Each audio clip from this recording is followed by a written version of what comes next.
It was a bit of an epiphany. I think after so many years of working, you realize how much you don't know.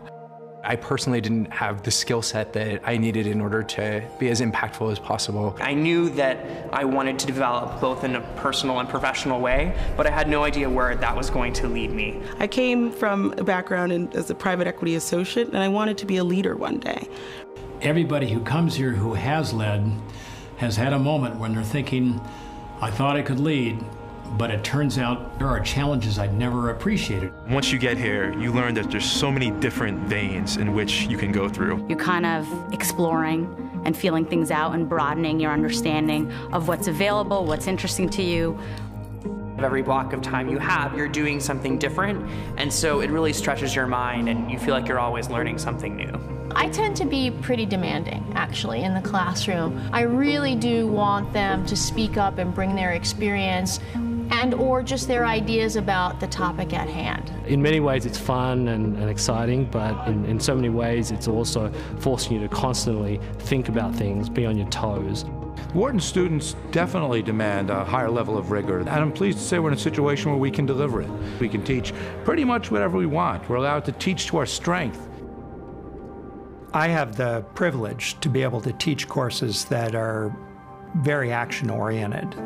My goal is to take big ideas grounded in theory and in research, but then to apply them in the context of solving real problems. Wharton has a fantastic program called the Non-Profit Board Leadership Fellow Program.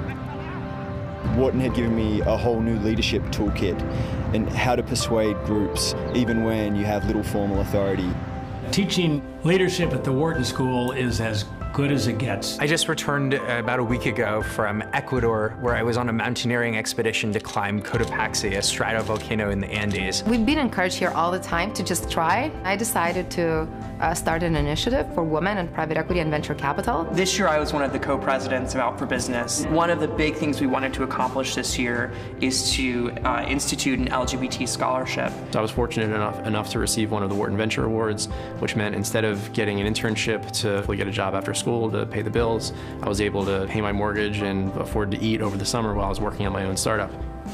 As a student of Wharton, I find that I have far better access to people that I otherwise wouldn't have access to when I was working within industry. Wharton has the J. Baker Retailing Initiative. They essentially have a board of advisors who's every CEO of every major brand and retailer out there. Not many people can say that they have direct access to the CEO of Macy's, and we actually can. A couple months ago, I found myself in New York City in the office of the CEO of a $10 billion fund. He actually said to me, point blank, I wouldn't be sitting here with you if you were not introduced through the Wharton brand. Whether it's the community in the entrepreneurship group or the community within healthcare, or the community of just young people who are excited about going into the world and being leaders and creating change, all of this is very exciting. I think the interdisciplinary nature of Wharton is a big benefit because this means that when students leave Wharton, they're general all-round athletes who are well-versed in many areas of business, not just finance, but also marketing and strategy and operations.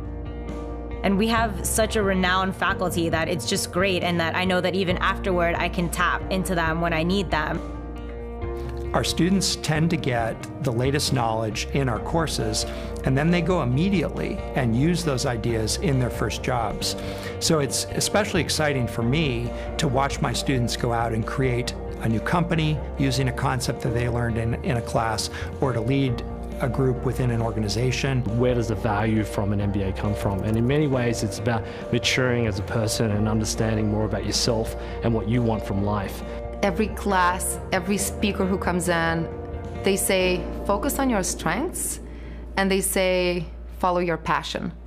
I've had a lot of opportunities to understand what my strengths are, and I've found myself being more passionate about some than the others. So really, I think this is my takeaway to life.